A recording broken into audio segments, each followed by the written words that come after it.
Today we will be discussing about sociology.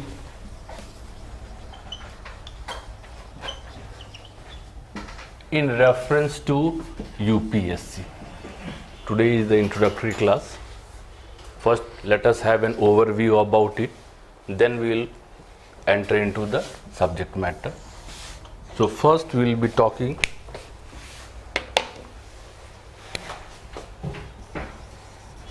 why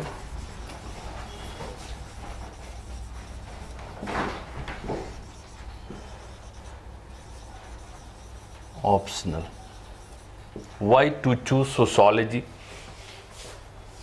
Secondly, we will be discussing about the class, methodology, and thirdly, I will be taking your questions.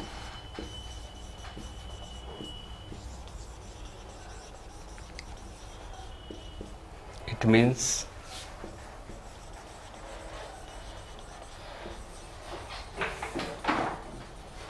modus operandi and overview about the subject matter. First, I will like to know from you people that what was the consideration for choosing sociology as an optional in UPSC. Remember, my friend, in UPSC, whatsoever decision we take, those things should be on the basis of logic, not hearsay or emotion, but they should be substantiated with the logic. What could be the logic behind it? Sir, in my opinion, Personal opinion. Today is the first class. sir, regular trend की marks obtained in sociology. Yes, remember, my friend, you should be happy and confident that this is not only a popular subject but mark fetching subject. One of your consideration was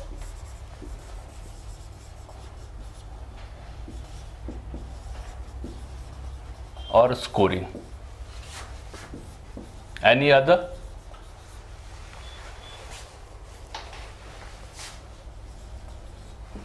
Concise syllabus. Very good. One of your considerations, short syllabus.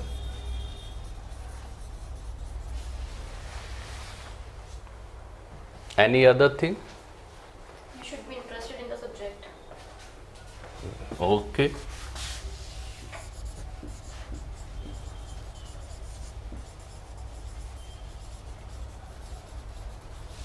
Interesting, easy to comprehend. Deal with the society, which is main objective of administration. Main objective of administration. No specific background required. That is easy understandable, as well as we also have fringe benefits.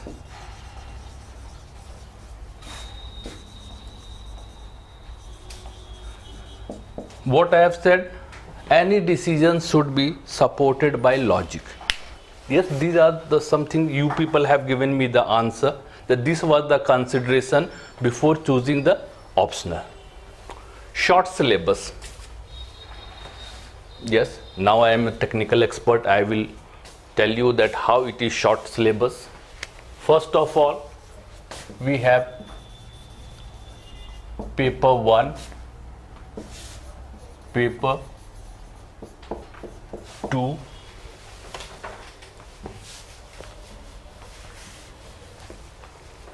in paper 1, how many units are there? 10 units. Paper 2, 15 units. Means total 25 units. Isn't it? Yes, my friend, 25 units are considered to be shorter. But not only this much, it is more shorter than it appears. Yes, there are around 6 topics which are interrelated with each other. First paper and second paper.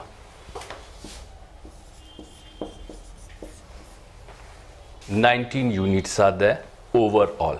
Again, my friend, I will say we have gone through paper 1 and paper 2, 10 units and 15 units. But when we are preparing for civil services, sociology, we can't isolate them in paper 1 and paper 2 the syllabus. If you go through previous year questions, you can find. Okay, one more thing before that I would like to say that because tomorrow will be the first class, and before that I will request you people to purchase two things, not the books recommended.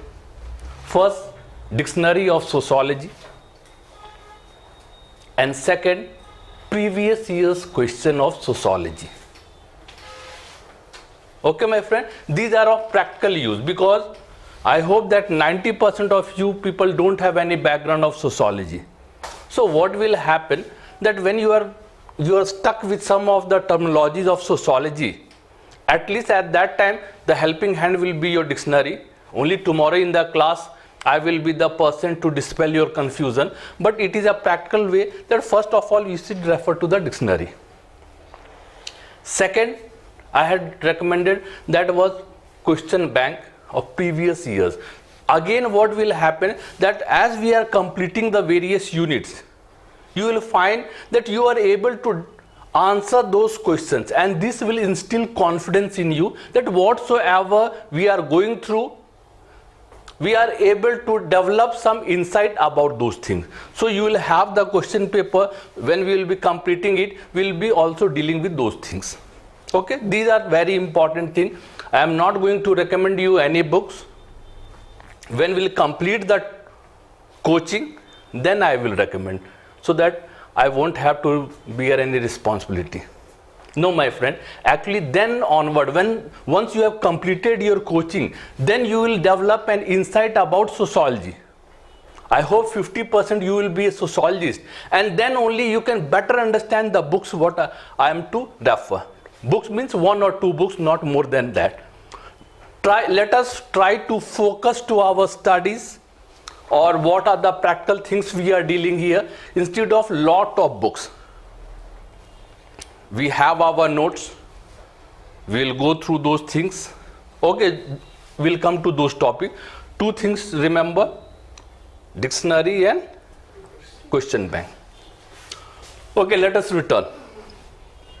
Now, shortness of syllabus is that in this, the way we will be studying is that first we will go through the independent units, and then we will go to dependent units.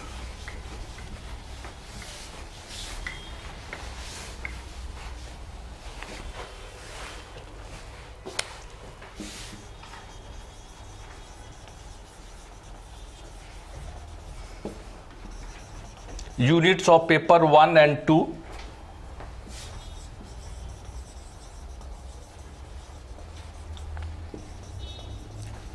What does independent units and dependent units means? Independent units means more or so we should study them in isolation.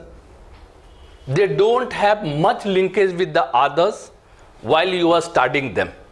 Although they contribute after studying to the other units, but themselves you need to study them independently. Dependent units, they have interlinkage with each other. I hope you people have syllabus with you. Yes, in this, independent units are, just take an example in paper 1. The first unit, the discipline, the sociology. The discipline, the sociology, independent unit. Then sociology as a science, second one. Third, research methodology, method and analysis. And the fourth, that is sociological thinkers. These are independent units of paper 1. Yes, my friend, again remember, tomorrow when we will be starting the class, first we will complete unit 1. that is modernity and social change in Europe and emergence of sociology. Once we are able to complete, then we'll move to unit 4, not to second and third, because when you are able to understand unit 4, you will be easily able to understand unit 2 and 3. This is the interlinkage among them. Other to it, my friend, we say mark fetching. Actually, what is the uniqueness of unit 4 is that only in sociology you will find such a uniqueness that just command one unit. Okay, my friend, how many of you all are determined to command the syllabus? Very good. This is your zeal. Remember, my friend, nobody can ever command the syllabus. More than this is your zeal, that is a positive thing, good thing, but it is not commandable. But yes, when we say to command a specific unit, 1 or 2 or 3 units, everybody can command it, isn't it? And again, remember, my friend, in the syllabus we are not going to give equal importance to all the units, but those units are most important, should be given more time, more importance. And I am saying you, what is the specific feature of unit 4, that is sociological thinkers. We have 6 thinkers over here.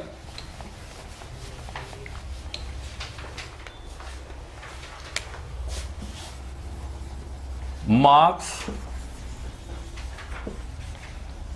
Durkheim,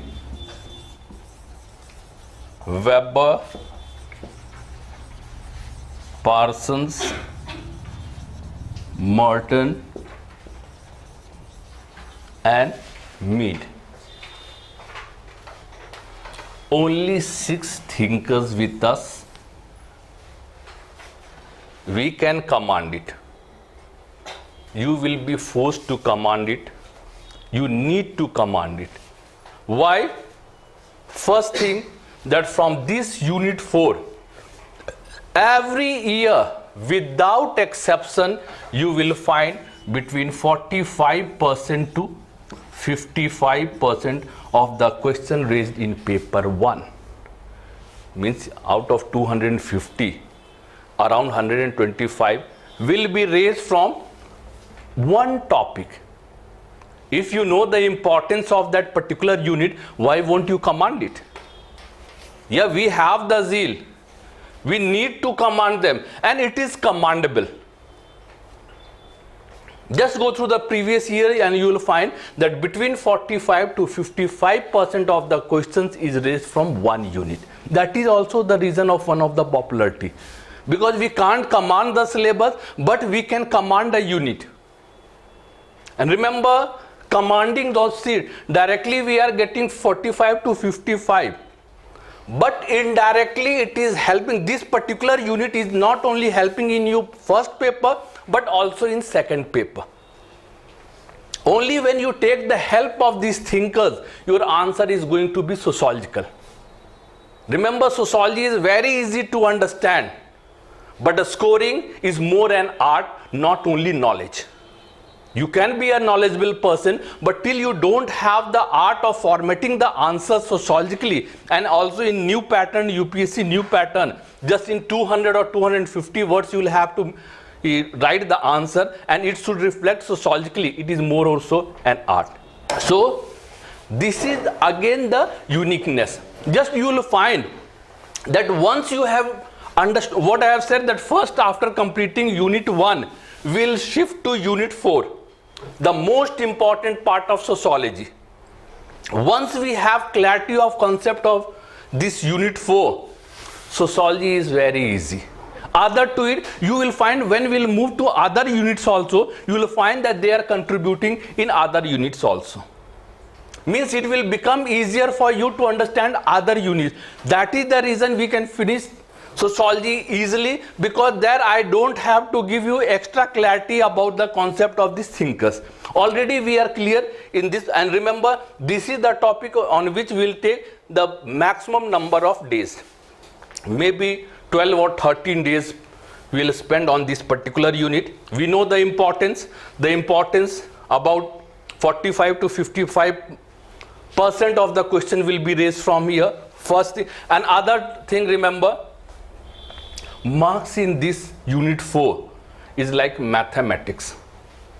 If you have written properly, you will get the maximum, and if you are unable to mention it properly, like mathematics it will be.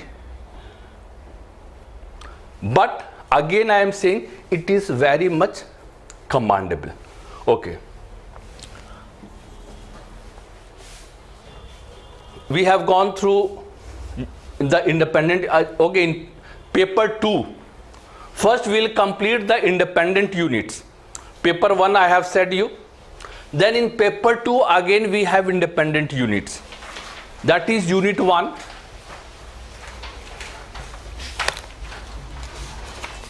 Perspective on study of Indian society. The first one, that is independent. Second, impact of colonial rule on Indian society. Then rural and agrarian social structure. And 2 more is the tribal communities in India. In the second page it might be tribal communities in India, and come to the last page, that will be population dynamics. Last page you will find population dynamics. Okay friends, these will be the independent units of the second paper. Means first we will be completing the independent unit of first paper, then we will be completing the independent units of the second paper. Then comes the main chunk, that is the dependable or interlinkage of paper 1 and paper 2. Yes my friend, it is very much important, because you will find that in UPSC they are changing their trends. In paper 2 you will expect that some of the theoretical aspects is been brought, and in paper 1 they have started asking with the contemporary Indian situation. What is difference between paper 1 and paper 2? Paper 1 talks about the Western perspectives, theories and concepts. On the other hand, paper 2 talks about Indian society. But the nature of question which is coming, which is also easier and scoring, if you are able to understand the theme of UPSC. UPSC wants that sociology should be dealt holistically. Because you are separating sociology in syllabus paper 1 and paper 2 in original form, they are not two different things. So they want that do you have the knowledge that these things are interlinked or not. The way the questions has been raised by them are also in the same pattern. Now when we study in this way, that is the reason when we are preparing for civil services, we should understand the theme of the UPSC, and also our study pattern should be in the same pattern. It is not that starting from unit 1 and completing unit 10. No my friend, according to the importance of the unit, we should specify or give that type of importance to it. Now in second unit, means second part, that is dependable units, there is social stratification and mobility, the fifth unit. In paper 1, the fifth unit is stratification and mobility. What is stratification? Common sense answer. Yeah? Inequality. Yeah, actually stratification and inequality are two different things, but for today, means it gives the sense of inequality in the society. Isn't it? Theoretical aspects we will be studying in paper 1. In paper 2 also we have the same feature. Not the word stratification, but the feature remains the same. What is caste system? Caste system is displaying the same feature what we are studying in the stratification. Or classes, upper class, middle class, lower class. Class is also talking about inequality in the modern society. So these are the topics of second paper. But when we are completing first paper of stratification and mobility, then we are moving to the next paper, caste system and classes. Don't you think they are very much correlated with each other? Can we give the answer of caste system without defining the stratification? No, impossible. And if we give an example of stratification in first paper with the Indian caste system scenario, won't it be appreciated? Yes, my friend.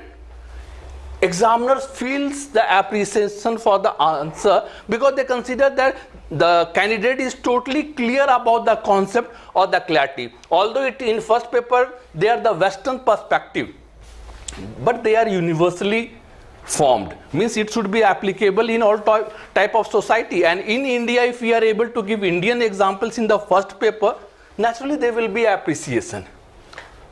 Other to it, why we are studying that even in second paper, when you are to start, when you are to write an answer, remember in second paper you will find that many of the topics, it appears that they are history.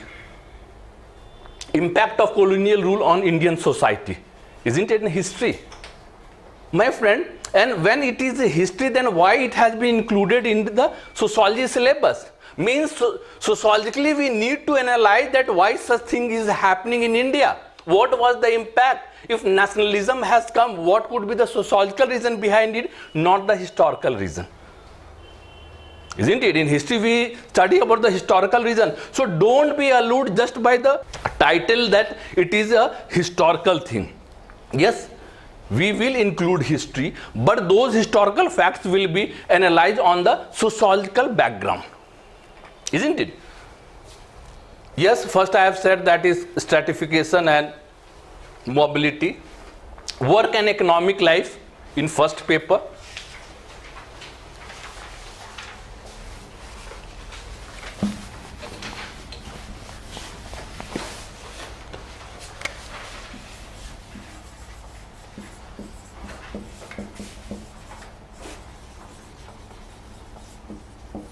What it talks about? Work is talking about the type of labor and its economic transformation in the society in first paper. From the age of slavery to the modern context. What was the importance of labor and what were the different transformed type of labors in the society in first paper. In second paper also we study. That is about agrarian and or rural and agrarian transformation in India. Isn't the rural and agrarian transformation in India talking about the work and economic life? This is in first paper it is theoretical aspect, but in second paper also it is talking about the same transformation, industrialization and urbanization. And they're talking about the type of labor changing in the society and their economic position. Yes, my friend, we need to understand it. We can't keep them in isolation. And if we have clarity that what is correlated in paper 1 with the paper 2, it becomes easier. And because most of you all don't have the background of sociology, it means I am lucky to have a clean slate. The way I will be saying, you people will be also absorbing those things. And remember, this is the right approach for civil services. We have polity and society in paper 1. The exact topic you will find in paper 2, polity and society. Not only that, you will find that most of the subtopics are also the same. We have nationalism in paper 1, we have nationalism in paper 2. Is there any difference? Yes, paper 1 talks about the Western perspective, how the emergence of nationalism has taken place. Somebody says that it has evolved with the duration of time. Somebody says that the dominant has forced the others to come under those things. Some have said that due to economic reason, we have deliberately formed an economic space. Why we need nation? So that we will have economic freedom to go from one place to another place, and it will be helpful in economic terms. So there are various aspects here. In first we are dealing, in the second aspect we will be dealing the Indian nationalism under the whatever perspective we have dealt in paper 1. you will find the clarity. Otherwise, directly, if the question comes in second paper about nationalism and we start talking about then if you directly talk about nationalism in second paper, more or so you will find that you are explaining it historically. In history, we have nationalism. Bipin Chandra and various others have written about those things. But here it is not about the history, but the analysis in the sociological terms. So it becomes very much easy when we are studying first paper and second paper. Religion and society. Again, you will find in paper 1, as well as you will find in paper 2. In first, we'll see that how religion has emerged. What are the different aspects? In second, we'll go through the problems of religion in Indian society. And remember, when you know the origin point of religion, from there only you can get the solution for the problems of even Indian religious problems, isn't it? So it becomes easier sociological to comprehend them. Yes, kinship system in paper 1. In paper 2, you will find kinship system in India. Isn't it? Yes, my friend. Again, remember what I am saying, dependable units. They are very much important that we should align ourselves in the same pattern, because just I am giving you some of the samples of UPSC, how they are transforming themselves or they are taking interest to raise questions. Yes, some of the questions in 2014-15 they had asked. Critically examine the functionalist view on the institution of family. How does those help in the understanding family in present times? Remember, they have talked about the theoretical aspects to explain, that is functionalist. And then they are saying that what are the transformations which is taking place in present times. Or they are in the habit of asking that what is family? Is there any difference in the family system, nuclear family system of India and America? We are also having nowadays we are going through a nuclear family system. They are also having nuclear family system. Till you are not well aware about the second paper of kinship system in India, can you make a minute difference between the nuclear family system of India and America? Impossible. Means your knowledge of second paper will help in the first paper to solve, to give the answer. Or they have asked here, how is religious revivalism different from communalism? Elaborate with suitable example for Indian context. Paper 1, they are asking about Indian context. Naturally, when you study religion in first paper and second paper, then you will be in the comfortable position to answer it.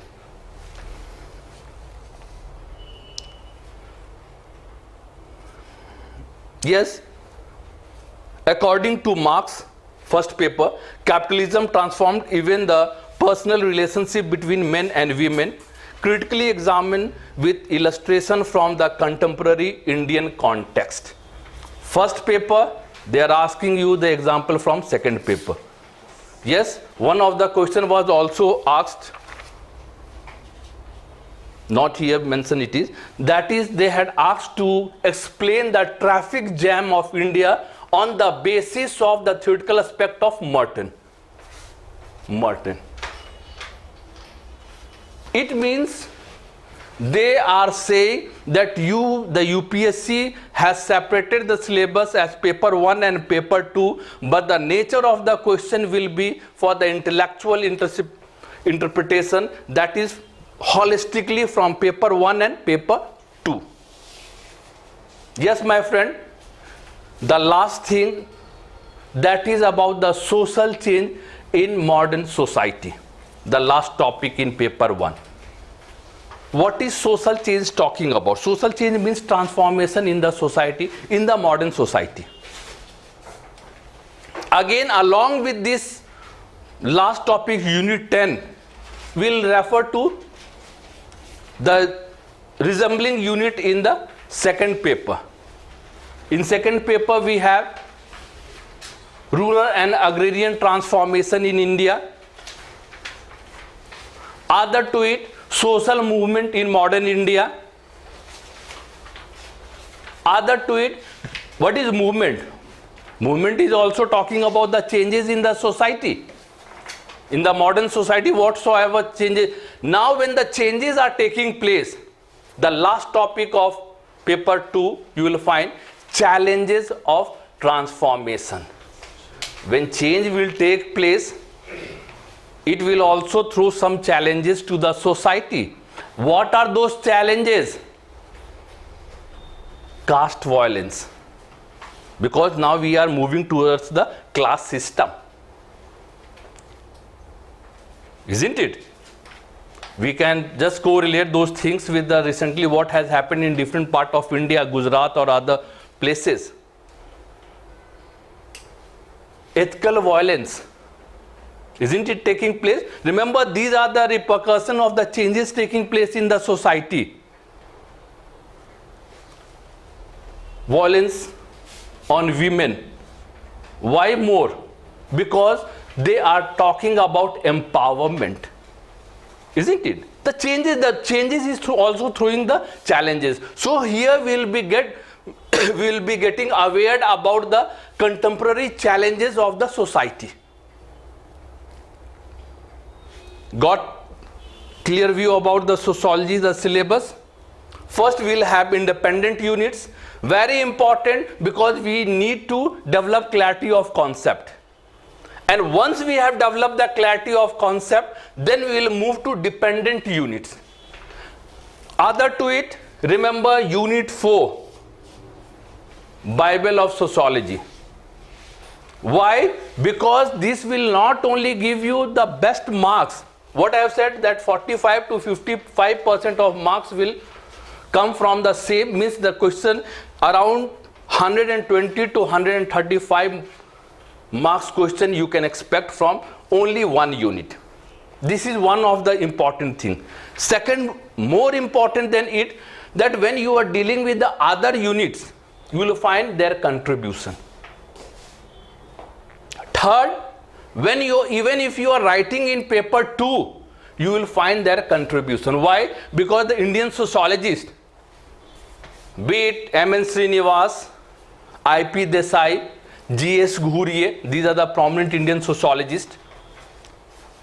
They are influenced, or they have been influenced by these sociologists or these thinkers in original format. If I.P. Desai, A.R. Desai, he is Indian Marxist.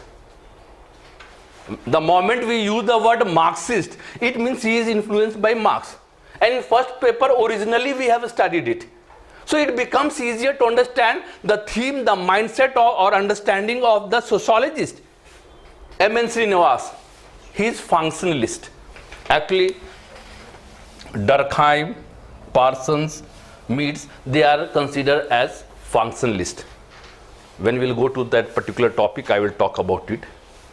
Naturally, the moment I come to know that M.N. Srinivas is a functionalist, in your syllabus it is written structural functionalist M.N. Srinivas. I know that what will be his way of thinking. Why you will be able to know? Because in first paper already we have studied the mindset of the functionalist. And because he is influenced by the functionalist, so naturally when you are influenced, your mindset will be in the same tune. Isn't it? So because of your clarity of concept, you are getting the clarity even in second paper. And remember, if you are intelligently able, if you are able to jot their thoughts intelligently in second paper, again this is the art of fetching better marks. In second paper, many a time student says that's a lot of contemporary, means current affairs comes there. What is current affairs? Remember, instead of saying current affair, we should say contemporary issues are being raised. If some question comes about any of the episode of violence against women, some atrocities has taken place. If the question has been raised in sociology, they don't expect you to give the answer on the basis of your general studies knowledge, isn't it? If women are working in KPO, BPO, many problems have been raised through those things. The functionalist will say that it is a positive improvement in our society because now we have higher ratio of educated women. And remember what we are envisaging, that we will be a developed country in future. Do you think that without the support of near about 50% of population, that is women, we can become a developed nation? Impossible.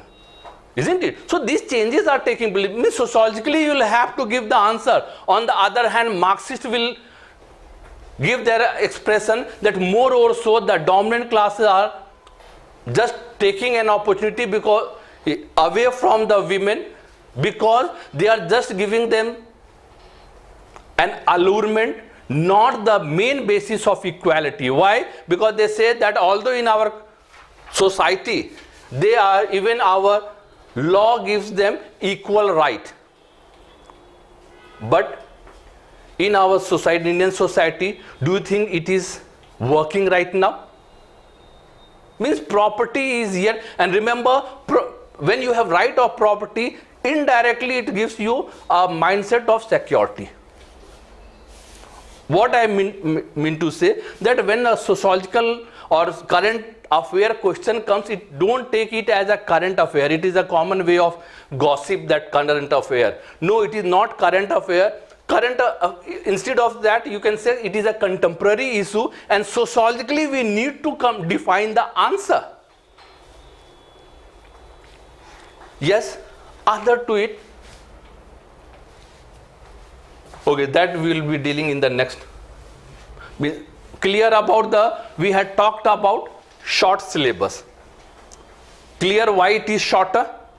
The reason apparent, we have independent units, and then both dependent unit, paper 1 and paper 2, we go simultaneously.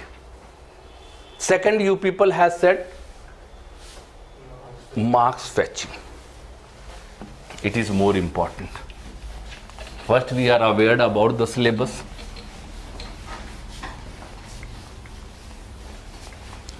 Or before that, I would like to say easy understanding, then we will deal with the mark fetching. Why it is easy to understand? Some of you had given me the statement. Why sociology you consider that it is easy to understand? Why? We live in a society and it is all about us, the environment that is happening. Okay. It is something which is prevalent in the society, which is happening. Practical in life. Practically, other to it, we study sociology or not, but we are exposed to the society and we have first-hand understanding and experience of the society. We are member of the family, we are in the network of the kinship system, isn't it?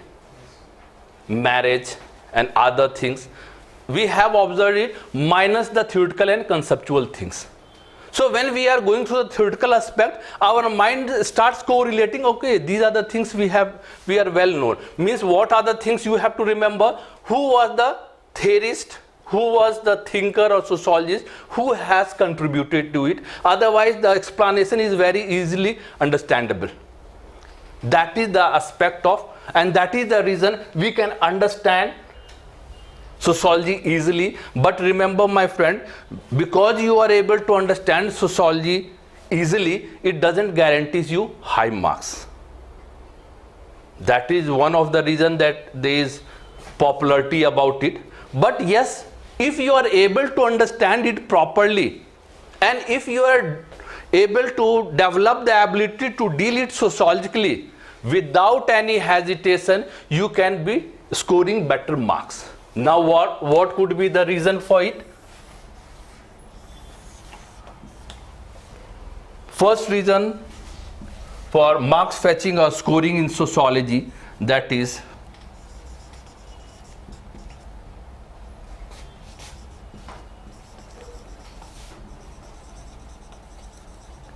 commandable or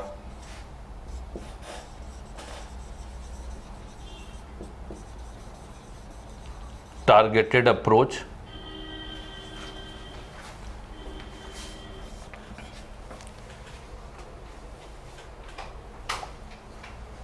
Then it should be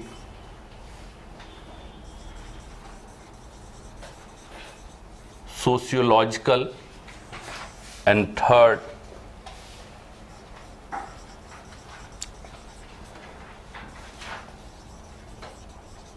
understand nature of question. Already I had said about it.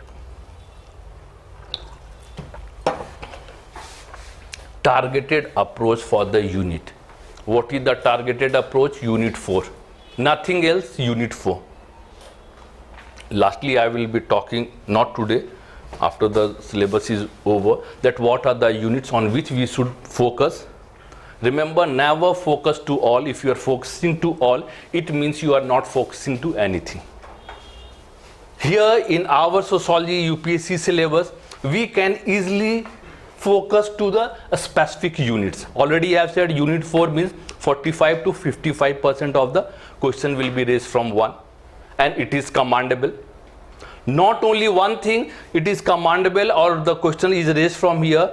With this clarity, you will get the benefit in the other units as well as paper 2. Answers should be sociological. Remember, my friend, if you go through previous year questions, you will find that lot of questions without knowledge of sociology you can attempt, you can write. Means you will be able to write them logically. You can write logically but not sociologically. Here it is, means they accept sociological interpretation, not logical. For logical there is general studies. It means whatever the questions or answers you are writing, all your answers should be substantiated by some of the sociological works or the some contributors. Only then your answer will be sociological. Just we had talked about the women. At that time I said functionalist, Marxist or feminist. Feminist is also an ideology, and in sociology we go through it. Walby, Sylvia Walby and all these are the prominent sociologists, feminists. So remember, whatever I am saying in sociology, we are just substantiating them. Then it will become sociological. The common sense or the general studies based answer is correct if you know how to play with them. Means playing with them means adding or supporting or substantiating them with the sociological ideologies. This is an art which is to be learned. Understanding the nature of question. Yes, my friend, again, many times we are unable to understand actually what the question asks us to write. Because all of us have studied more or so the same textbooks, but some are able to fare better marks, others are not. It doesn't mean that the person doesn't have clarity of concept, but the person was unable to understand the demand of the question. Yes, we have short notes. Question 1 and question 5 is compulsory, means you have to attempt, and it has short notes. Now the short notes, how to understand? Short notes means not just I have to give the topic, but you need to understand that what in short notes they are trying to ask from you.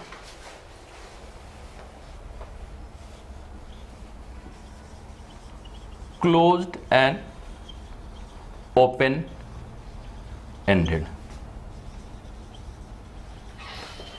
Short notes are close-ended and open-ended. Just take an example.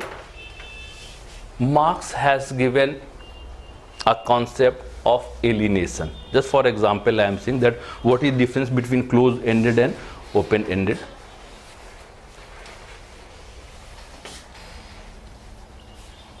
Marx, if this is the topic of short notes,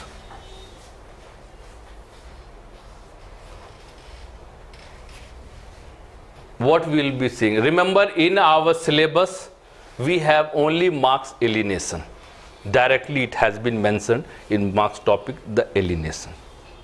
So, when the question is raised here, Marx alienation, or even if the question is alienation, I have said you that in our syllabus, we have direct mention of alienation is of Marx, none other thinker. Means the moment you will find the word alienation, you will jump that the question has been raised from Marx. Won't it be? Yes, the moment, because you have studied this alienation only in Marx. Now what will be the difference? Marx alienation or alienation? Majority of the student will write the same answer. Won't they write? Because in our syllabus, alienation is attached with Marx, nobody else. UPSC wants that you should have this insight of differentiating between the question, understanding the question. When the question is raised, Marx alienation, means they are giving you the direction that I want the information about alienation, but the direction is given that should be Marx alienation. Only Marx alienation is been demanded over here. That is close-ended. Isn't it close? They have given you the direction. No speculation, directly go to the direction what has been mentioned. But if they have asked you the question alienation, you will say that in syllabus it is been mentioned that Marx alienation, nobody else has been mentioned in our syllabus. But actually it is open-ended. Yes, prominently we will start our answer with Marx alienation. That what he has talked about alienation, but he is not the only person. Weber has also said, that bureaucracy is the biggest source of alienation. जो आप लोग होने वाले हैं. Yes, he has said that bureaucracy is the biggest source of alienation. He has given logic for those things. C.W. Mills has talked about the alienation. Various scholars has talked about alienation. UPSC has not given you the direction. It means you should have this much of common sense, or you should be this much of alert that the alienation is related to the open-ended. It means you don't need to, because Marx was not only the person to study about alienation. He has prominently studied it, but after him also work has been done. Those scholars are also prominent scholars. So here if you are able to deal alienation with reference to Marx, but along with it if you are able to attach the other contribution, that will be a story.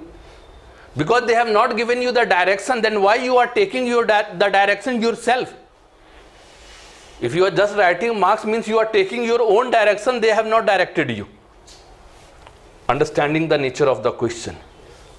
Short notes, closed-ended, open-ended, not only in long questions also.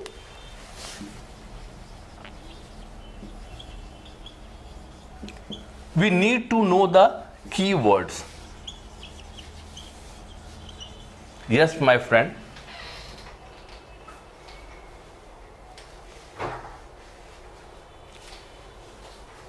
Keyword. Every question contains some keyword. And remember, keyword is the major chunk you need to understand, because everybody understands the content. Everybody has the knowledge. When you become senior, you are well knowledgeable about sociology because it is easier to understand. But very few are able to give importance to the keyword. They say that only there is change of the word, but the content is same. Just take an example from the Marx itself.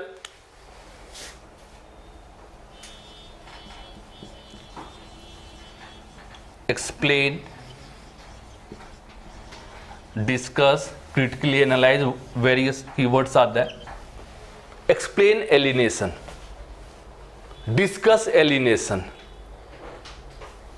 Content is going to be the same, but are you able to encipher the direction what the UPSC is trying to give you?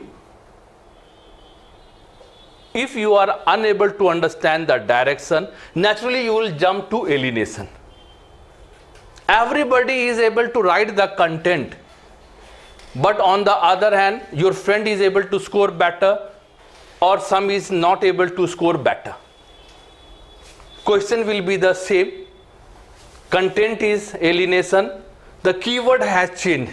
Explain alienation, discuss alienation. Yes, we will be, every Sunday we will have class test, means after a specific unit. There you will learn that what are the importance of these keywords. Just I am discussing here, what is difference between explain and discuss. Any idea? So in discussion we will mention about all the sociologists that what they have given the definition. In discussion? Yes, sir.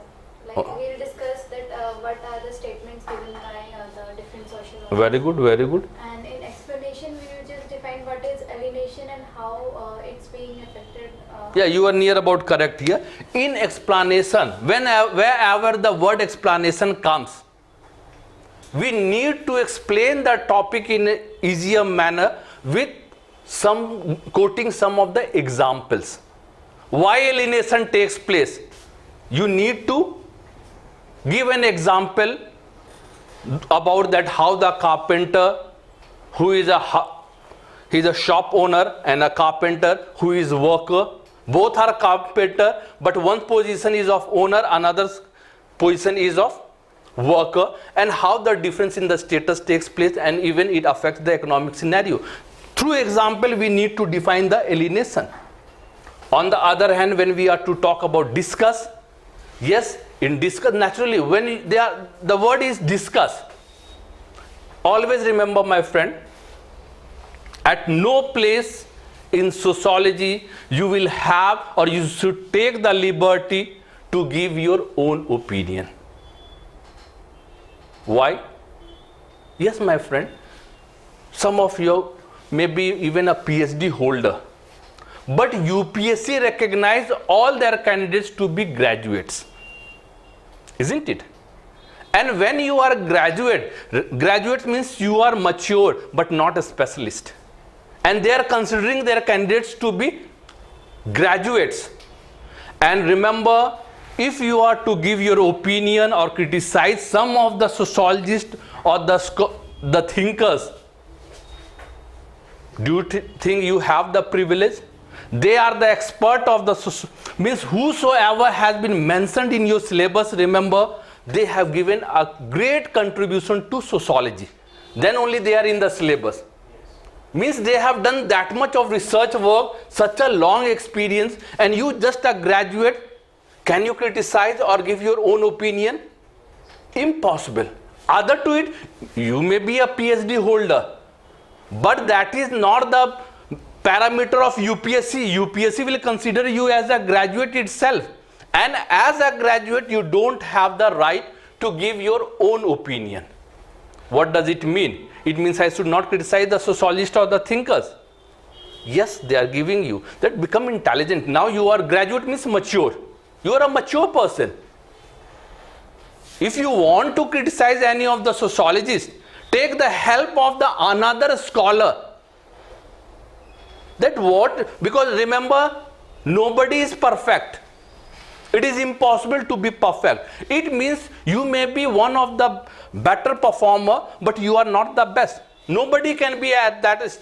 Means there will be some flaws, isn't it? And if there is flaws, the other scholars will indicate or point it. Take the help of those scholars to point the flaws of the scholar what you want to criticize. It is not that it is your own opinion. Yes, you can play with the informations of their opinion to give a better arrangement. Got this? Means this is very important. Again I am saying, and Sociology is a very easy subject, but to consider is mark fetching. Those candidates who are fetching better marks, they are also efficient in this. They are also skilled in this phenomena. It is not only one way phenomena that just I have taken the subject and I will be able to score better marks.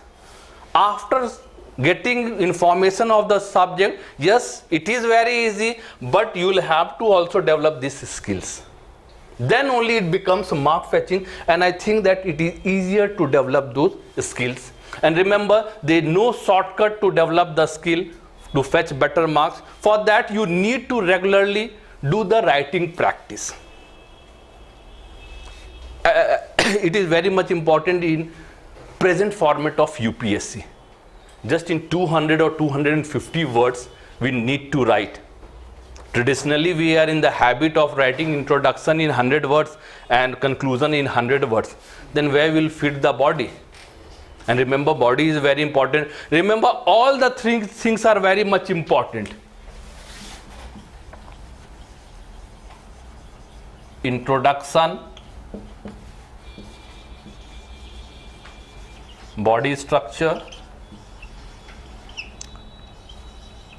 conclusion. Only 200 or 250 words you will have to write.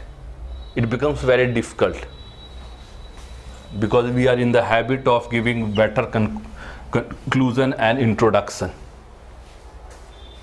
Remember, if your answer doesn't contain introduction, somewhere the examiner will feel disillusioned by your answer. It gives impression the person is not mature and directly jumping to the problem.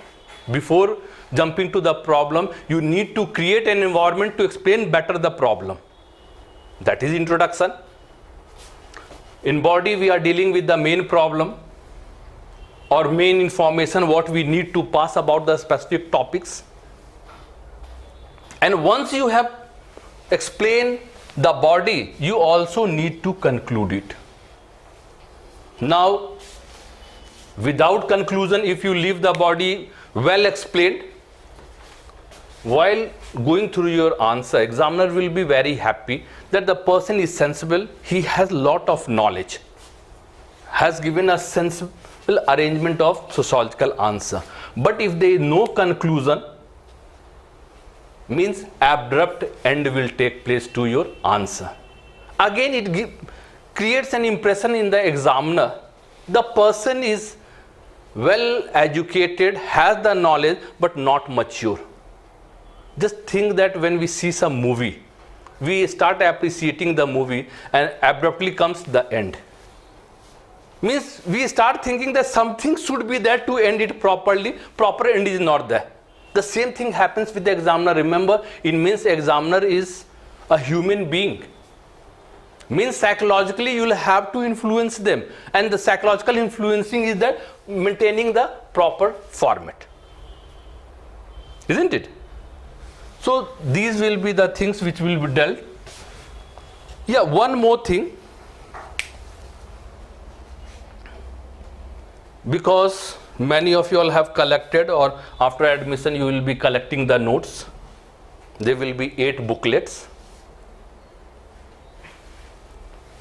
Again, I will say, my friend, have trust on me. And that is the reason, don't go beyond the notes. Again, why I am saying this is my confidence? Because we are preparing for civil services. You have taken your sociology as an optional for civil services, not for academic or PhD. We don't need to be a researcher over here. We need to be focused people, and you'll find that the notes has been created in the same pattern, that what are the requirement of UPSC, because every textbook is been written for a specific college or university, not for UPSC. UPSC doesn't recommend you any book. Does it recommend? They consider that their candidates are this much of mature that they will be able to collect the relevant informations. The notes is collection of relevant information in reference to UPSC itself. Yes, my friend, while writing the class test, you will find that yes, the note is sufficient. Not only that, once we are completing those sections, what I have said you people, that what are the things you need to buy today?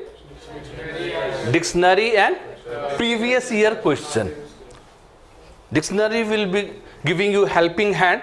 Previous year question will instill confidence in you, that whatever the sections we are completing, we are also able to develop the ability to attempt them.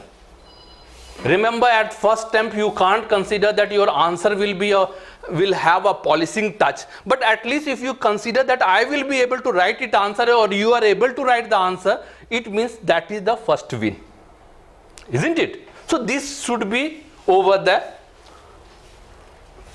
First thing I am saying, go through the notes. Other two, how to study them. Yes, my friend, the notes are comprehensive. In the classroom, I will be delivering the lecture about a specific topics, various dimensions. You will have the clarity of the concept. But once it has completed, you should go to the notes on the related topic.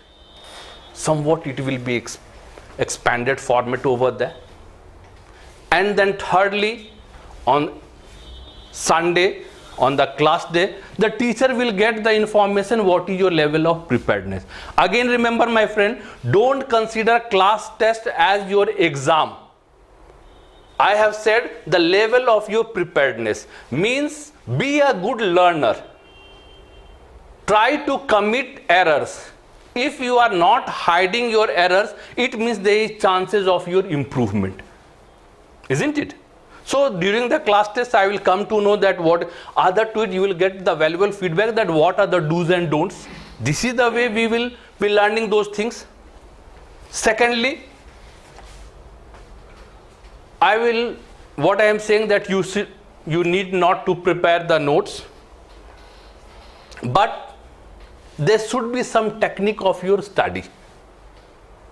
What will happen, that in the class, whatsoever topic will be tomorrow will be announced today. I expect from you people, because you have the notes, that you should yourself go through that particular topic at your home. What will be the benefit, because most of you all don't have the background of sociology. When you are studying that particular topic, many a time you may not be able to understand their language or what the scholar is trying to say. Next day when we are having class, two things will happen. First, you will find that whatsoever you have studied, you have developed an overview. When I will be delivering the lecture, you will find the correlation what you have studied and what I am explaining, and you will find the clarity of concept. First thing. Second, in case even the class is over and you are not feeling the clarity, because you have gone through the topic, you can raise question. I am the expert, I can give you the best answer, isn't it? So it is very much other to it. Yes, my friend, 2 days you have the liberty to ask lot of questions from me. Today, tomorrow. Now why I am saying, remember our class will be democratic class, interactive class. But the nature is that, because today I can't ask you question, tomorrow also I won't be able to raise any question because I have not taught you any of the lesson. But day after tomorrow, at least one topic has been covered. And then at that time you will find that lot of questions will be coming from my side. Now what is the thing? Remember, deliberately I go through those things. Why? Because you people are not exposed to sociology. There will be various sociological terminologies. When I will be repeating those things as a form of question, you may say that sir is raising those things lot of time, but remember, it will be inculcated in your system, because most of you all don't have the background of sociology.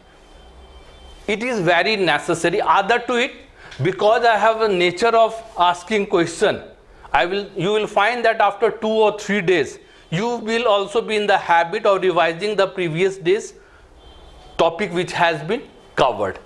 Because everybody has a mindset that today the new fresh topic will be raised here. You have the freedom of the previous what you have studied, but no, you won't have that freedom at least for 15 minutes. Because we will be raising the question, means I will be raising the question from those previous, and you will find that gradually you are in the tune, you will have a mindset to revise those topics and come here, and then it will be a normal process for you. Other to it, my friend, you are preparing for civil services. Preparation should be on different dimension, different level. You have studied them. That is only one thing. You have gone through the lecture. This is the second aspect. But yet you are not very much confident with it. Try to develop a habit to revise the topic twice or thrice. That in lenient format. Otherwise, I will suggest you that all the topics should be at a regular interval. Minimum it should be revised 5 times. Now, how to revise them?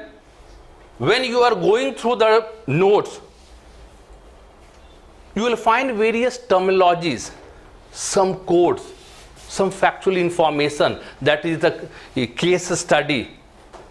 Who has contributed in that particular case study? Or there is a book. Who had written that book? Underline them. If possible, in a plain sheet, try to write them. And then I will say, memorize them. Remember, my friend, without exception, all successful candidates go through this pain. Now, why I am saying that there are various sociologists, thinkers, they have written some book or some in case study they were involved, they have used some terminologies. You should write them separately. The reason apparent, you need to regularly revise them. Remember, I am saying memorize them on the basis of revision, not mug up. Regularly, at regular interval, if you are revising them, you will find those things at your fingertips after some time. Why it is important? Because I have said sociology is very easy subject to understand. But fetching better marks is not an easy task. You need some technical practice to involve, as well as when you are writing answer, it should be written in technical sociological pattern. Now, technical sociological pattern means, naturally I will be mentioning some of the contribution of some of the sociologists or some of the thinkers, their case study, the tribe in which they have studied, the book which for the first time they have developed the concept. And remember, you are doing those things not unconsciously in your answer, but deliberately, because already you have written those things in plain paper. Means now you can juggle with the information. And this is very necessary for us to learn when we are writing our answers. Yes, my friend, I had said you people that underline those things. So it will be helpful in revision. But underlining those things should not go beyond 10 to 15%. Many times I have seen some student coming and saying, sir, I have underlined it, but now I am feeling confused about it. क्योंकि पूरे पूरे page ही कर दिए हैं. यानी कि एक page में अगर there were 20 lines, around 10 to 12 lines she had underlined those things. That is not the important thing. Factual informations, key notes, key concept, scholar's name. Remember, my friend, a scholar's name is most important in sociology, because after some time I will say that how to play with the informations of or the names of the sociologist or thinker. Okay, I am saying you sociologist, sometime I am saying thinker. What is different between them? Nobody of you have objected me. Remember, my friend, in class, feel free to raise question. When you will be raising the question, means you have done your homework. Raising question is not an arrogancy because you are in the phase of learning. Other to it, the person who is standing, he is the expert of the specific subject. So you should not feel shy about those things. Okay, what is the difference between sociologist and thinker? Many a time I have used this word.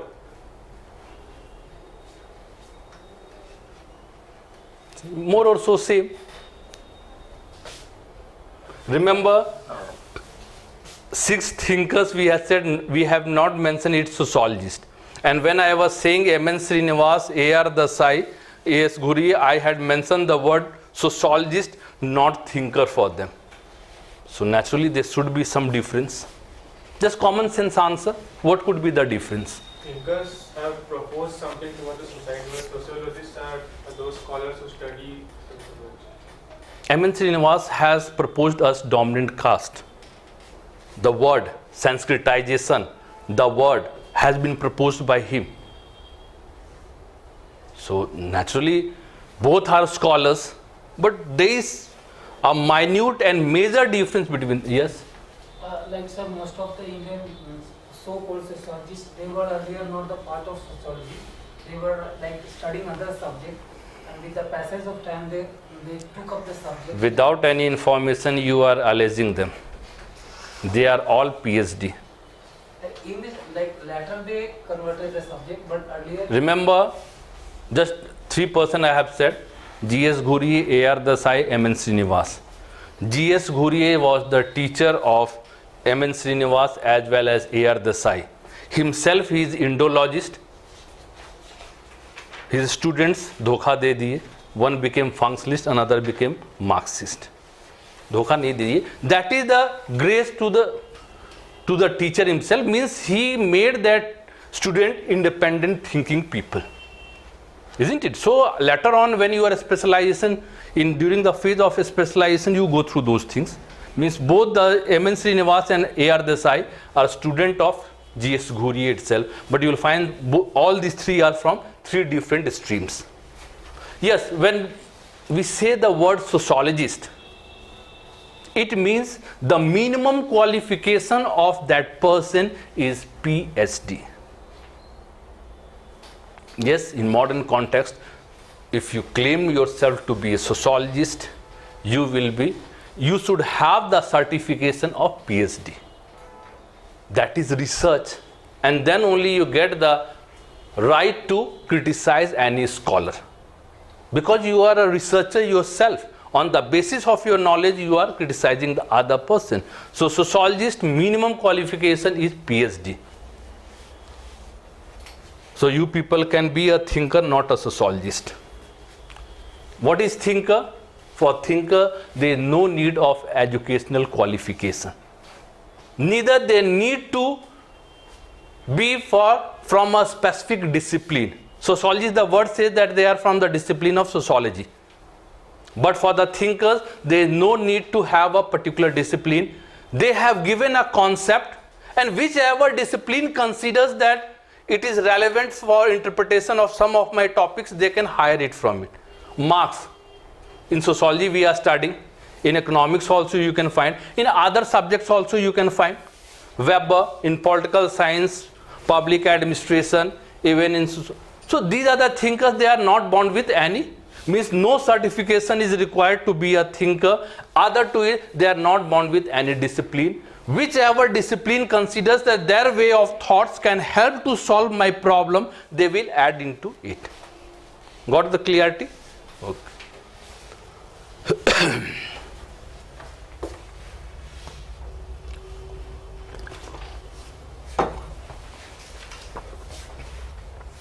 Okay, now let us come. Fringe benefits. Yes, my friend, again, I have said that in UPSC, all your decisions should be on the basis of logic, reason based. Right now we were just talking that how the subject itself is scoring. That is one aspect.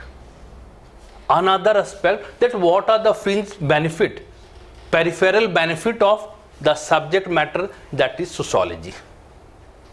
Any idea? Usually help to write essays.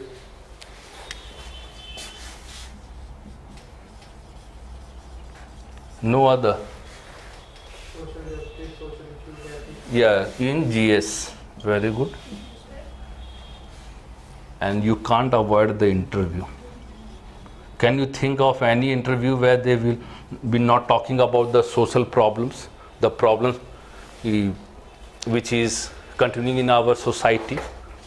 Whenever you are in the board, you can find that lot of questions regarding the problems of the society, because always society is in trouble. From childhood to now, you have been observing that always there were some sort of issues which were raised, and if the issues are not raised, it means society is static. And when a society is static, sociology says that that society is at the verge of death.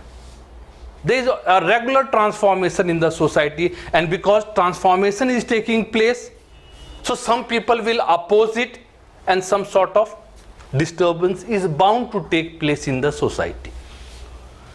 Yes, in general studies, instead of saying that being at a specific place, it has been sprinkled into different papers. As he has mentioned, in paper 1 we have a particular section from salient feature of Indian society to empowerment to communalism, regionalism, and all these things, urbanization, globalization, all these things comes in the first paper.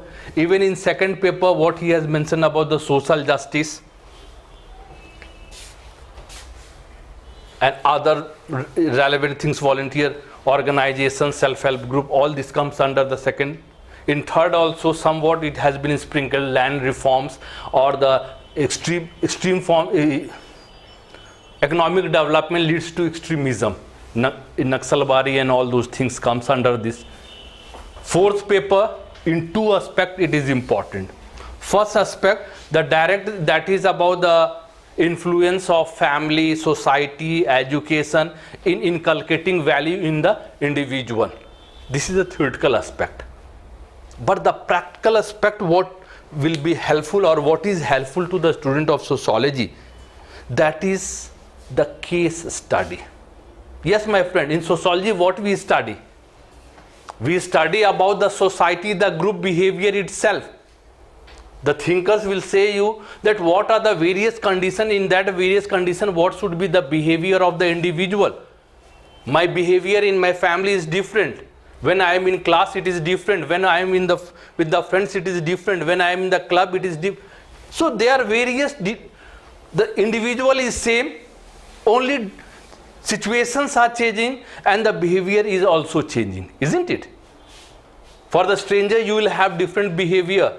The friend you will have. So these are the case studies gives you the same situation, and we are exposed to those situations in sociology itself. So it gives us the major chunk information.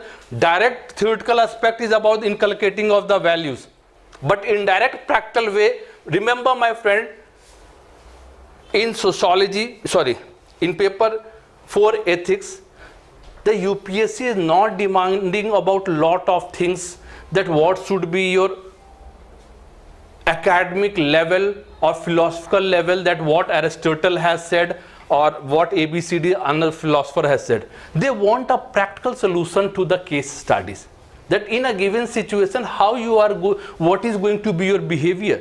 They are not expecting that bureaucrats to be a philosopher but a man of practice, isn't it? So these are the, when you give the example of the day-to-day activity, they are more impressed, instead of saying that Aristotle has said such and such thing and accordingly the behavior should be such.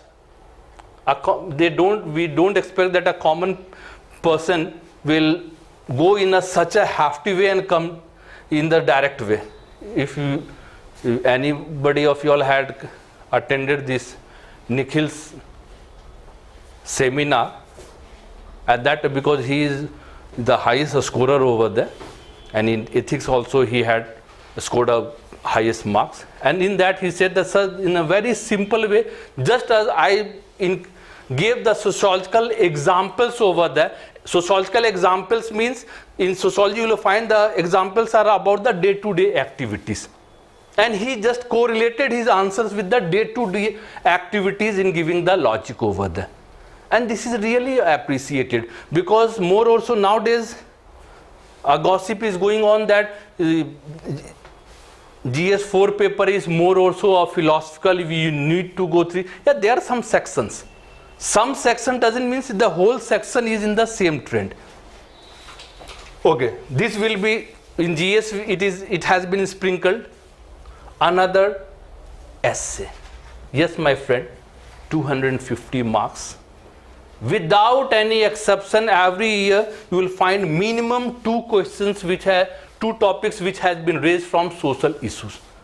My friend, this will be trend forever. The reason apparent.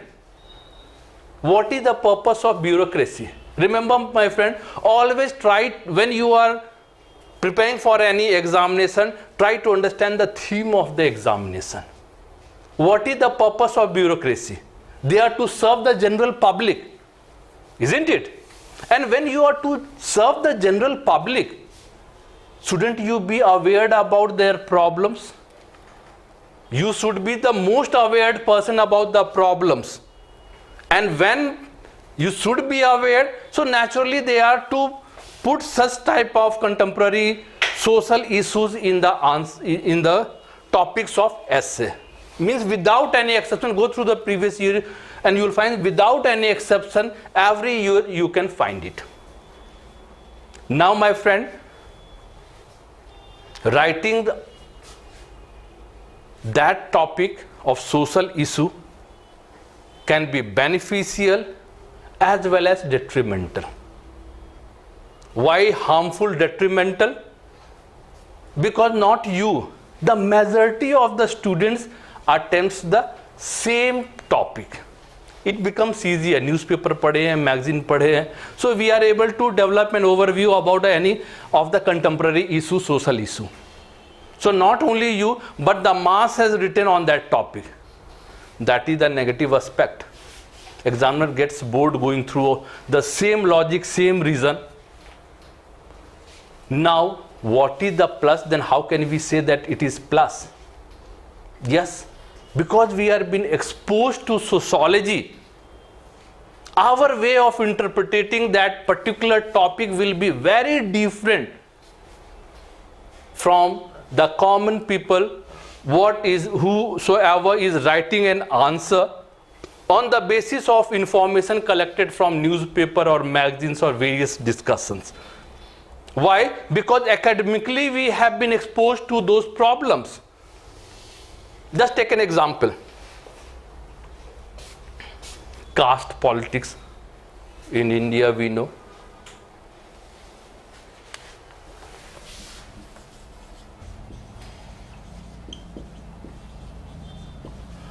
Do caste play a major role in Indian politics? Just briefly, can you tell me that the politics in India is caste based, or do caste has its influence in Indian politics?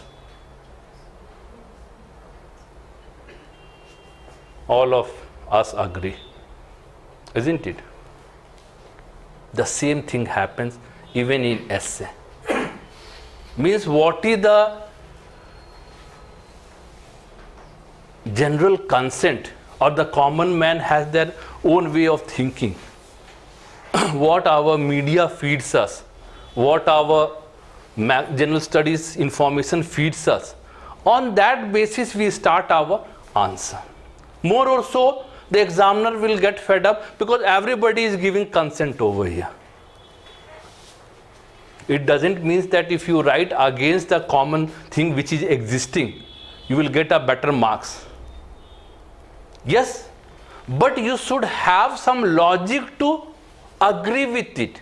I am not denying that in Indian politics caste doesn't play a role. Question is major role. Although we can see that in 2015 November election in Bihar, the progressive man became casteist person, means Nitish. He is a very progressive person.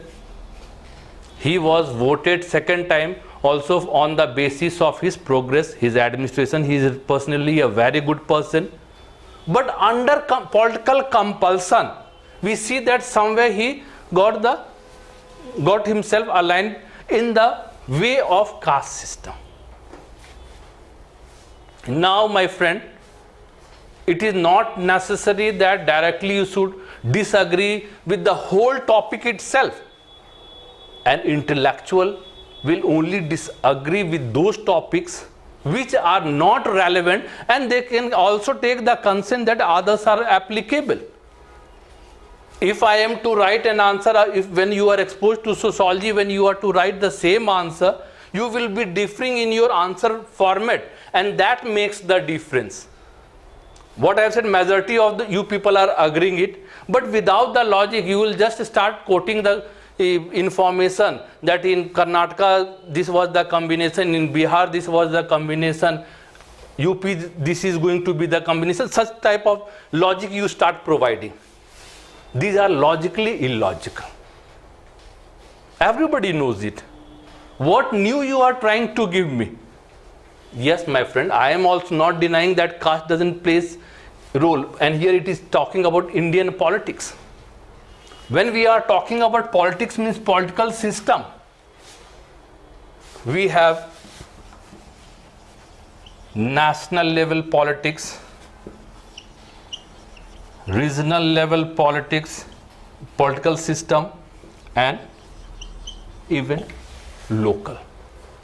Don't we have? Yes, this caste plays a major role in local politics, panchayat election. Because small villages are there, group of villages are there. In India, we have caste-based villages. Now, again, we can deal with two different aspects. In local, caste is the prominent thing. In the same pattern, if you see about region, a state, in a state, at different pockets, different caste domination is there. Not the same caste is dominant at different part of the state. In northern part, we have Yadavs, Rajputs, Brahmins, Koiri, Kurmi, and other various pockets are there. Jats, Gujars at different pockets. On the other hand, in the South India, Lingayat, Vokalinga, Reddys, these are the various people who are the dominant over there. Means when we come to the regional, although we are talking about the caste also, but we know that in the states there are different caste fellows which are dominant. Means when the people will be elected as a legislative, or they will be MLA, they will be, if we consider that caste is playing a role, then also the people will be from diverse castes. In legislation, those MLAs will not try to give the edge to the other caste MLAs because they are from different. In local it is valid, but when you come here, in different pocket, different dominant castes are there. When we come to the national level, already I have said that in South India we have different dominant caste, in North India we have different dominant caste. Do you think in the parliament any caste fellow will try to give edge to the another caste fellows? No. Caste based analysis, first part. Second, this is only to say that yes, if we consider that caste is playing role, then this will be the differences. I am saying that if caste happen to play, then also this will be different, and so there won't be consensus about the different caste fellows. Second part comes here, my friend. Again, this is not the reality. We know BSP, Bahujan Samaj Party. From Bahujan Samaj Party, from which caste there is maximum MLAs? Upper or lower? Upper caste. We are saying the main ideology was from Bahujan Samaj Party. Practical thing is that in the Bahujan Samaj Party, maximum numbers of MLAs are from upper caste. What does it mean? My friend, everybody is doing politics. They are here for politics. What is politics? To gain the power. Isn't it? To become a ruling class. What they get? They get because the Supremo, she symbolizes the Bahujan. And when you have the support of the Bahujan and when you get another dominant caste over there, there is better ratio of getting elected. First thing. Second, my friend, now in modern democratic India, what we say dominant caste. What is dominant caste? Dominant caste means if there is a specific place, there will be around 40% of the population, 35 or 40% of population of a particular caste. And we start saying that that is a dominant caste. Others, around 10 to 15 or 20 different castes and religious people are living over there. And they are in majority. Isn't it? Now, in real equation of Indian politics, actually, caste is not giving you an edge. Because if you are from one of the specific dominant caste, other party also feels the candidate from the same caste. Isn't it? Means the caste division will be, vote division in the same caste will take place. Now that particular person, politician will have the edge, who has the ability to connect or develop connectivity with other caste and religious groups. What we say, vote bank. What is vote bank? I have a bank account but not a vote bank. What is vote bank? आप लोग खाता खोल लिए. By birth we have the account in that particular caste, isn't it? Yes. A group of voters who can change, A group of voters who come together to bargain in the democratic political system for an edge. Isn't it? Remember, sociologist doesn't consider that vote bank is not a bad thing. Because in 5 years, once you get the opportunity to bargain with the political system, until you are not united, nobody is going to give you the importance. Isn't it? Okay, we are not going out of the context. Just we were talking about this particular, the caste is prominence in our political system.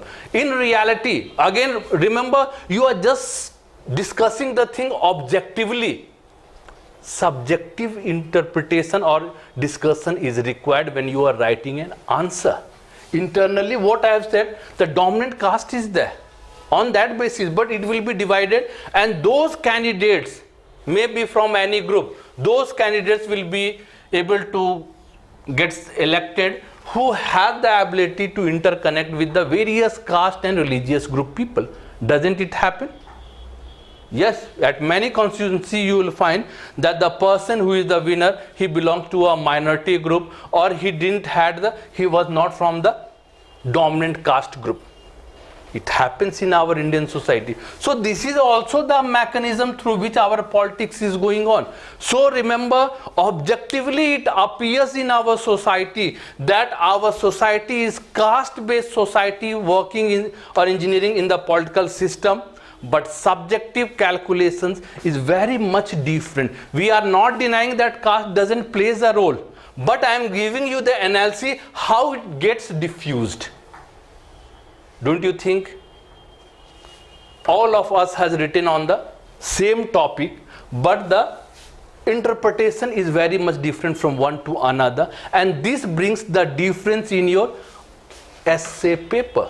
Because when we are exposed to the sociology, the subject matter, especially in the second paper, Indian society, it is talking here, and the interpretation is very much different from the general way, because you have formulated your answer on the basis of the newspaper or magazine, whatever, or in general studies what you have studied. I have developed my answer on the basis I have been exposed and trained in sociology. Now what happened another? When you are writing essay, you can use the name of sociologist for once or twice. Never more than twice. Why? Because if you are writing an answer and you are in the habit of giving the name of that particular sociologist more than twice, it will give impression that the person is affiliated with sociology, and your opinion or what you have influenced me, that influence won't remain in the same degree. But if you have mentioned the sociologist for twice, maximum thrice, again it will give you, means it will develop impression in the examiner that the person is not only well aware about the societal condition, is able to express them logically, but they also know that who are the sociologists who has contributed. Just take an example. If I am to write in economics, if I happen to mention Adam Smith, Amartya Sen, will it degrade my essay? No, because the impression will go that the person is writing on economics and he knows the major contribution of the particular people. But never more than twice or thrice, because it will start giving the impression that the person is affiliated with the particular subject matter. These are the do's and don'ts, and that is the reason we are able to fare better in essay. Interview, already I have said that no board will be exceptional board where they are not going to ask you 4 or 5 questions on social issues, because you are going to be part and parcel of bureaucracy. You will be among the Indian society, and so it is very much necessary to know your opinion about the various complex issues of India. I need to know that what is your opinion about inequality in sex ratio. Why there is inequality in the education system, and if there is inequality, how can we give the solution, or what is the impact on the society? Don't you need to know it as a district magistrate? Yes, you need to know those problems. Why women are becoming this much of demanding nowadays? We need to know. Are women demanding nowadays? Yeah, boys? If you say the statement that they are becoming demanding, it means it is talking about the mindset that is patriarchal mindset. In modern society, when we consider ourselves at par, they are just demanding about their rights which has been given by the Constitution, and raising or asking for the right is not becoming demanding, isn't it? So these are the things, this way they will try to check your mindset, and when you are exposed, it becomes easier. We can also understand that what is the thing or what is going in the mind of the examiner or the board members, why they are raising this complex issue, because theoretically we have gone through those things. Okay friends, today as I said that it was the overview about sociology. We have gone through those things, and in between I had also given about the modus operandi, that what will be in the class. In the class we'll have discussion on the topic. I'll be giving you the clarity. No dictation in the class. Whatever, if you want to jot something, you can jot down those things, but more also in the notes you will have those things, and I will get about your performance information through the class test what you are giving. Remember, don't try to miss the class test, my friend. Again, it is not a check of your ability, but you have come here to learn. Instead of considering that the first, second test or any test will show my weakness, if you are not showing your weakness, how can I recommend what to improve? So these will be the features over here. Lastly, ask any question from your side. As I think I have tried to tell all the aspects. And tomorrow we will have the class that is modernity and social change in Europe and emergence of sociology, topic 1. Okay friends, thank you.